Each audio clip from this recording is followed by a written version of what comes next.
Phyrexia All Will Be One has been out for a little while now. The packs are in hands and the boxes are getting cracked open. We took a look during one of our last streams with chat at the most expensive Phyrexia All Will Be One cards. We want to track these over the next couple of months and see exactly what makes an expensive card over the long term. Give me just a second to thank our Patreon and we'll be right back with that discussion.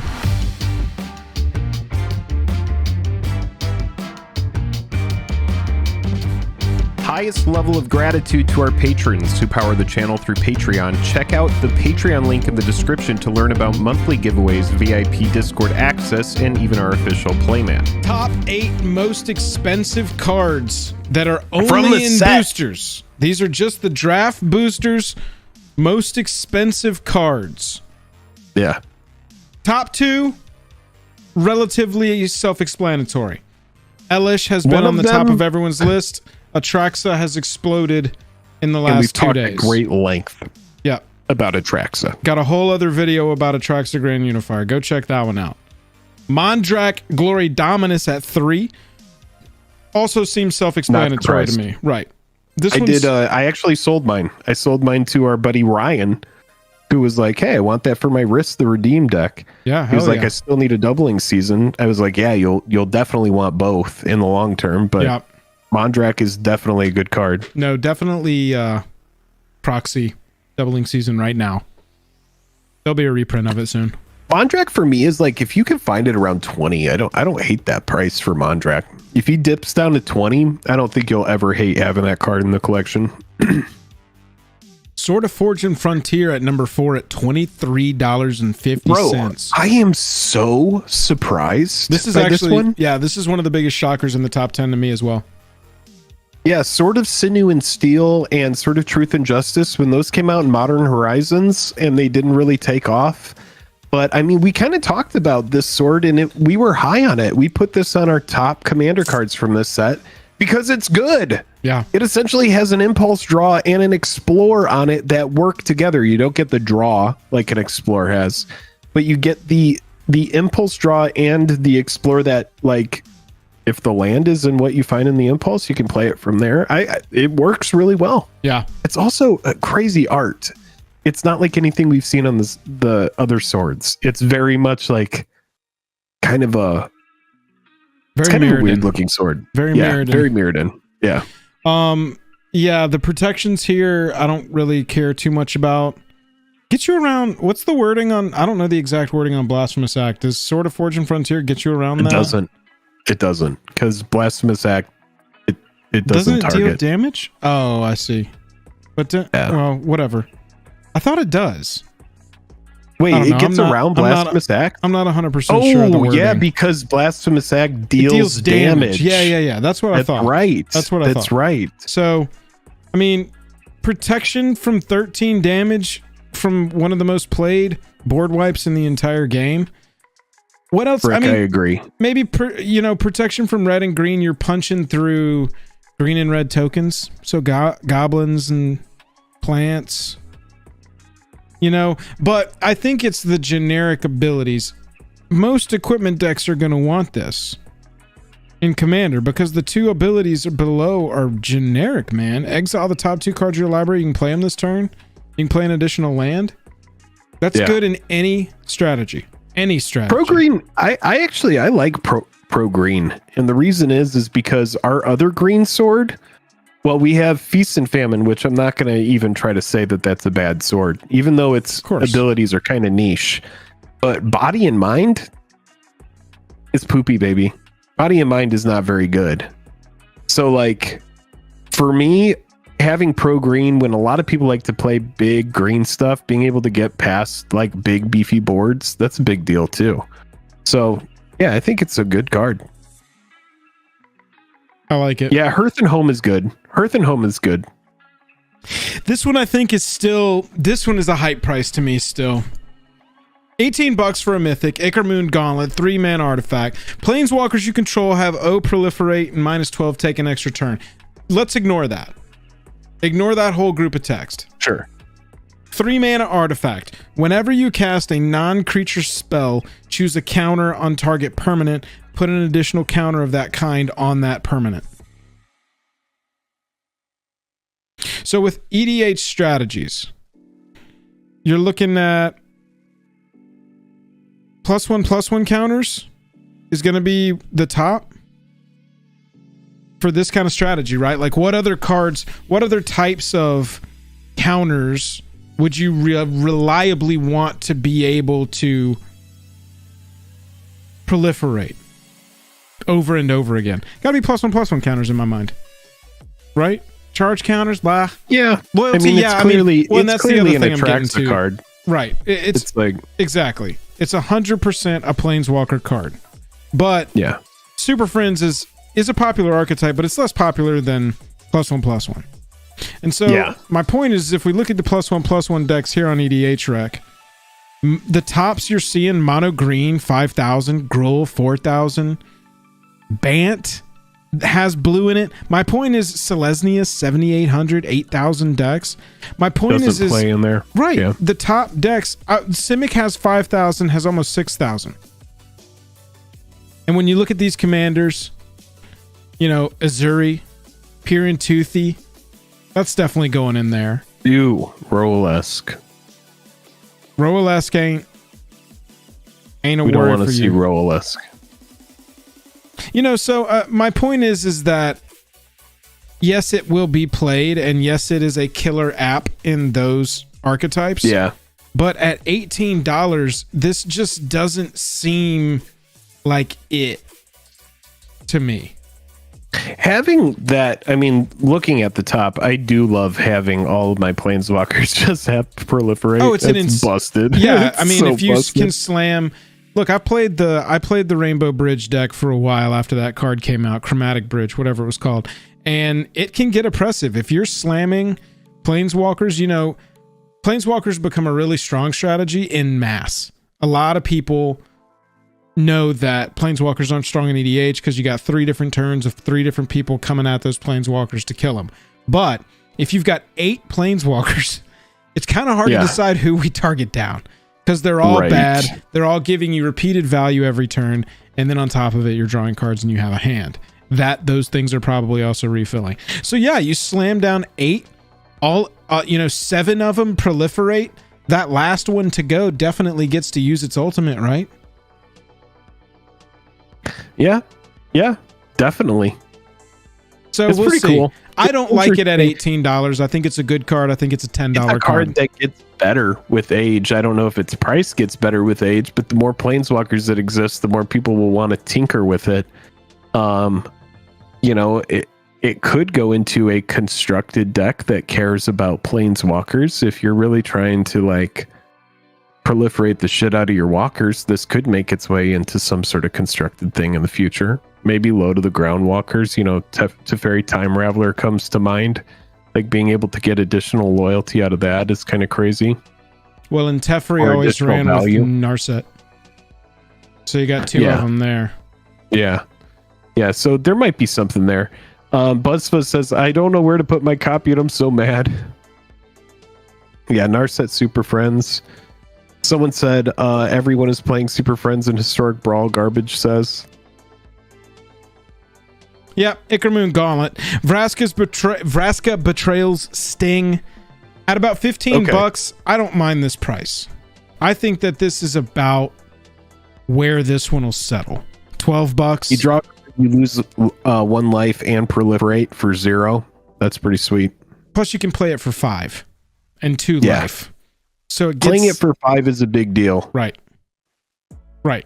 That so -2 just to turn a creature into comes in for 3 with with 4 loyalty on it.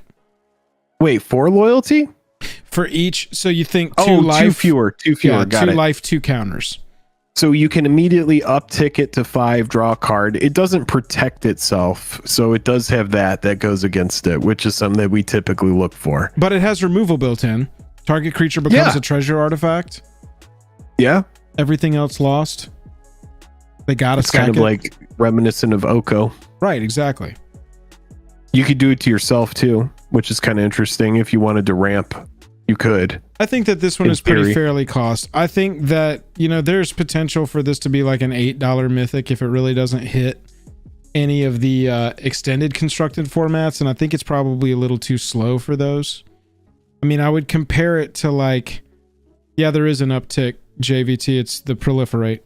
That 0 ability, you draw a card, you lose 1 life, proliferate, which means put another counter on it.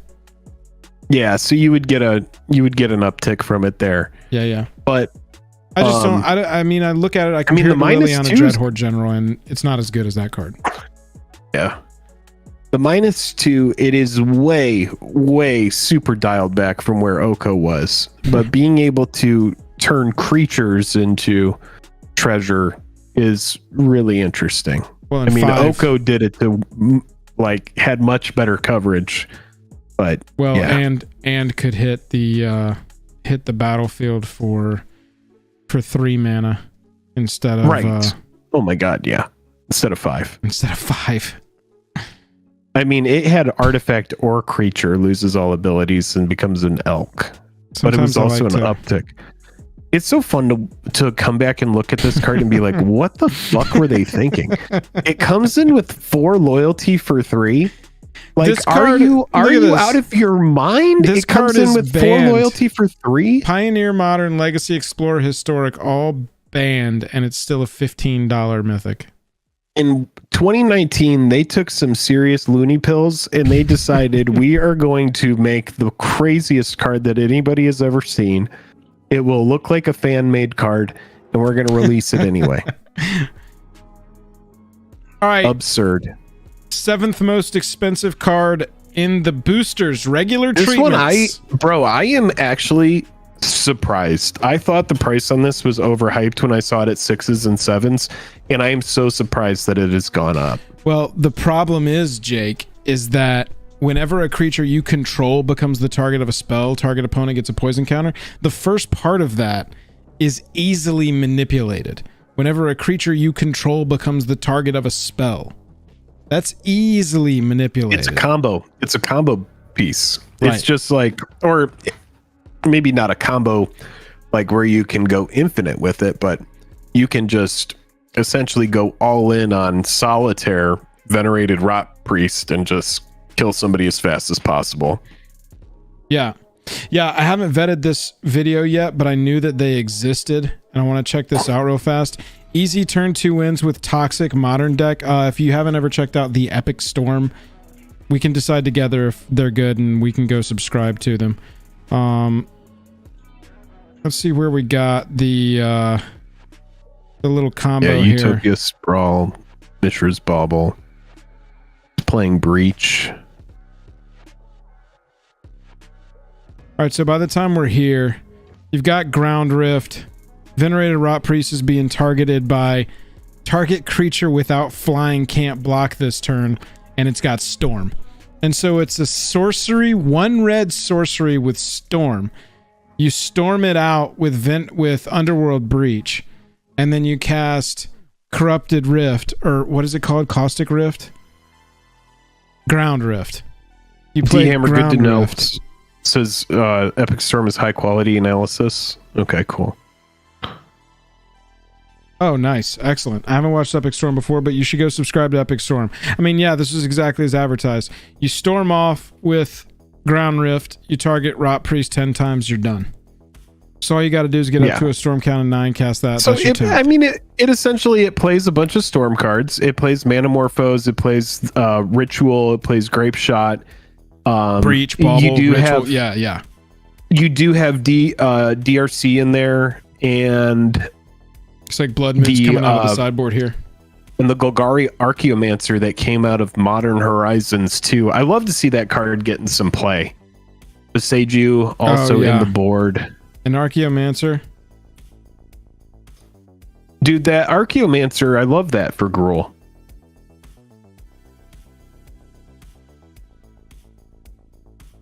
Right, so they were just, and then run the Veils of Summer. Attacking them down with Gigantha here. And that's what's interesting with this is you can do that too, or you can just go all in on win with poison counters on the Rotpriest. So, okay, so that's what happened is it just ended up being a pretty consistent card. Right. Yeah. Interesting. And I was low on it. Look at this. I was pretty low on it. Look at this. Here, you've got Grape Shot. And so you can storm with either Grape Shot or the Ground Rift. So you've got 8 targets to hit it as well. It's very possible. It's very possible that this card could be real. Oh, I thought you were making a joke, like it could be a real card. No, yeah. No, like it could be a performer. It could make waves in formats where 60 cards are the norm and there's 4 of most cards. Well, think about it like this too, is there room for it in Infect? Because at some point in Infect, the board gets clogged. It doesn't give a shit about Infect. It doesn't give a shit about Infect. You just build this into a combo deck. This lives on its own world. I know, but it could. I'm saying it could go in an Infect deck, and then at one point, once your board gets clogged, you might just say, well, you know, whatever, mutagenic growth on Venerated rotpriest to finish you off, and I don't have to worry about getting through blockers. Right. And Jagged Edge is exactly right. This is a 1/2. This is a 1/2 in a formats with every single 1 mana kill a 2 power creature spell that exists. Definitely. And so I love the dichotomy of chat here. We got one person saying it's good, but it can be interacted with easily. Little meta shift, little sideboard tweak, and it falls off. Versus it's going to get banned. Yeah. It's an interesting card. I think that it lives more in the gray area in between. I do think that it's easily adjusted against. I mean, it's not like there's a grape shot deck running around already. If there was already a grape shot deck that was winning face grape shot storm, yeah, fuck yeah. This is a secondary win con in an already good deck. I mean, storm does exist in modern, and grape shot is a win con in there alongside Empty the Warrens. Right. I don't think it goes into that deck because it's a blue-red deck. Right. But yeah, it's its own kind of Gruul win con. It's interesting. Reprint. Phyrexian Obliterator reprint represents our 8th most expensive. Big deal Pioneer. Let's just say that. Exactly. This is a big deal making it into Pioneer. There's a lot of people that have wanted to play with this card. Yeah, because I believe Pioneer started in Return to Ravnica. So, yeah, this making it into Pioneer is a pretty big deal. I want to check Obliterator and see if... This, for me, will be one of the cards because I'm a black mage at heart. This is going to be one that I will try to find these for cheap and complete my play set because the price still, for me, is a little high on these. We don't have Gary it can up. Really go off. Gary can go off big time. We don't have it showing up yet in Pioneer results, but it's only been, out very, very short time. So I was just checking to see if it happened to have already. Here we go. It happened to have already started popping up anywhere, but so far Explorer if I could get like a set it. For like $8 a piece, like if I could get a set for like $35 all in, I would probably do it. Well, it's down to $10.29. Yeah, for sure. Let's look at how it's been moving.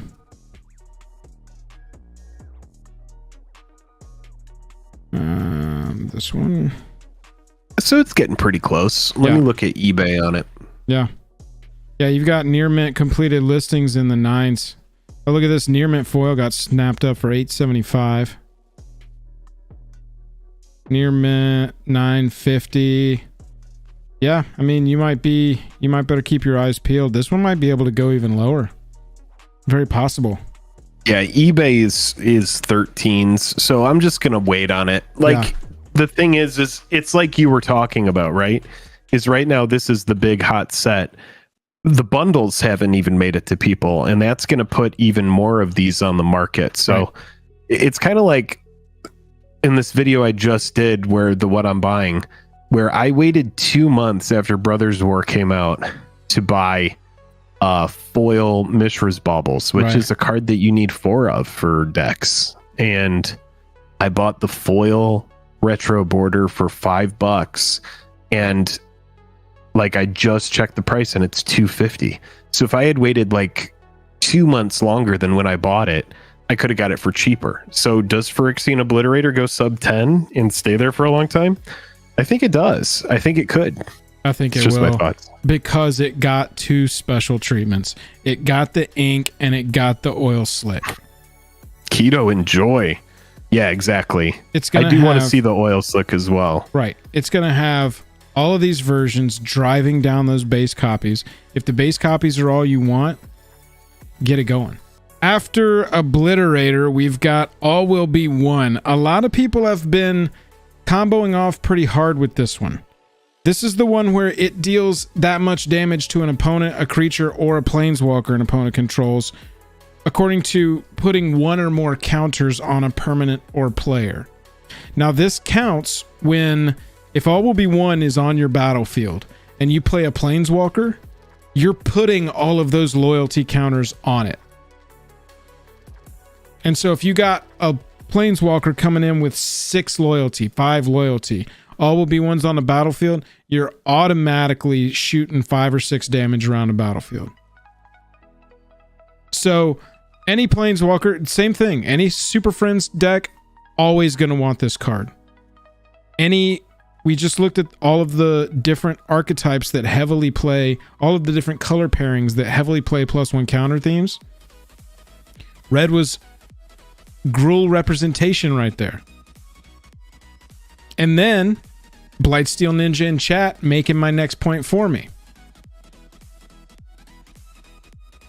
You're just blowing up any possible thing that you can see. Tons of damage.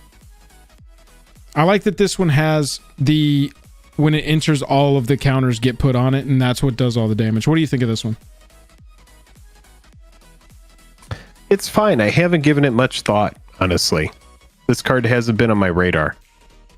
It's one of the more combo-y cards in the set. Right now, I think that people are really experimenting with it. $9.33. Do I think that's a good price for this Mythic? I feel like this is one that'll die down. It combos with a couple of different cards. Yeah, I can see it in chat, and I've seen the videos. But this is one I think is like super hyped right now. And it's just going to kind of like middling and then go down in price. Yeah. I mean, I do like to sometimes hunt for a big red enchantment. It seems kind of niche. Yeah, type enchantment, color red. Because it's like you have to put counters on stuff in order for it to do things. Right, and yeah, exactly. It doesn't do anything by itself. Yeah, I don't like it. Not a big fan. Works with Blast Zone, yeah.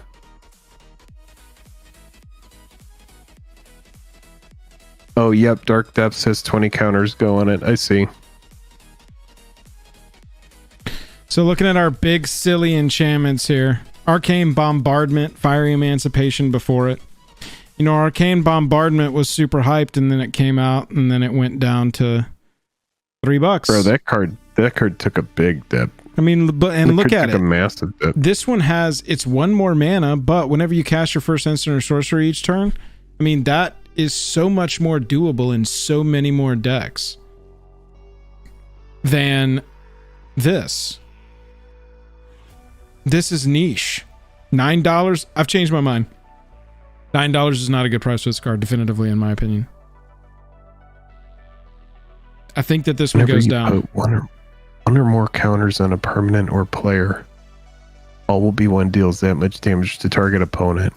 Creature an opponent controls or planeswalker. It's just no. It's gonna really perform maybe in like a blue-red +1/+1. Proliferate. I don't know. Yeah, Gruul counters. Yeah, maybe. I could see Gruul counters really burning some shit down with this one. Past that, $9. I don't think it is. And then our 10th. We know that our 11th and 12th here are Tyranax Rex and Mycosynth Gardens. We've talked about those at length. Phyrexian Vindicator right now in our 10th spot at $9. I think that this one had a lot of hype, and then the hype died down significantly. Because it's just not quite as good as Obliterator. Obliterator with that trample, with that sacrifice. But really, Jake, all it'll take is like one person figuring out the combo with this card. but I just don't think damage would be dealt to prevent that damage. When damage is prevented this way, deals that much damage to any other target. This might be a sleeper. Yeah, at $9 right now, it's a decent. It's restrictive as shit though. For white, for sure. But obliterator is too. God. Yeah, but obliterator, it's like you don't have to do anything crazy to make obliterator good. Obliterator's like play it and swing, and they're gonna lose if they don't figure it out. Yeah, you got to figure it out. I mean, this is essentially play it, and you have a big 5/5 flyer. It's not bad. It's not like it has defender. For it's sure, not like you can't do anything. Okay, no vigilance, no like trample, no trample. Like obliterator comes in and it's like, yeah. I mean, look at this. It's getting through, and if you block with it, it's like I have a 1/1 flyer on my battlefield. You play Phyrexian obliterator. I don't have an answer to it. I lose because I'm either taking all of its damage in every hit, or I'm blocking off just a little bit of it. It's still trampling over for a ton of damage, and I'm sacrificing permanents. Damned if I do, damned if I don't. Same situation. I've got a 1/1 flyer. You play Phyrexian Vindicator. You swing. I block with my 1/1. It prevents the 1 damage. You can deal that 1 damage to any target. You use the flying. I mean, you kill the 1/1 flyer. Hope I don't have another way to make another 1/1 flyer, because all you've done is paid white to kill my 1/1 flyer. All right, I guess look up Guilty Conscience, because I'm seeing people saying Guilty Conscience and Vindicator. Oh yeah, there's a lot of combos for all of these cards. This is the main combo with the card right when it got previewed. Oh, got it. Okay. Because it deals damage. Guilty Conscience deals that much damage to it. It takes that. It deals more damage. Because it deals damage, Guilty Conscience deals damage to it. So on and so forth. I think I covered this one in a short as well. Yeah. This is just... It's cool. It's cute. I like it being in the set. It's just nowhere near as good as Obliterator. And maybe, hopefully I'll eat my words. Hopefully I'll eat my words. Maybe it'll pop out. Obliterator's better. Oh, I know that. Better. But maybe I'll eat my words on this not being really played. But we'll see. Yeah, 4 white is tough. Looking past that, so those are the top 10 currently that we wanted to kind of analyze, and we'll watch these. We want to kind of make it more of a tradition for us to look at the top 10 just after release, and then wait a couple of months, come back and look at the top 10 again and see what has moved, why it's moved, see what we can learn from that. Looking at it, just glancing to see if any of these pop up into the top 10. The next one's 11 is Tyranax, 12 is Mycosynth Gardens, then you got Tekuthel, Nissa, Solphim, and Jace. And then we go all the way down to Mercurial, Zoppendrel, Skrulv's Hive, and Drivnod. So we'll kind of see exactly where all of these fall out over. I also really like the fast lands that got reprinted. Absolutely. Those are really good lands. Blackcleave Cliffs, if you've ever wanted to play Rakdos in a sweaty format like Pioneer or Pioneer's gonna want these. And Paper's coming back. Those were so expensive. Blackcleave Cliffs was as high as like $60 at one point.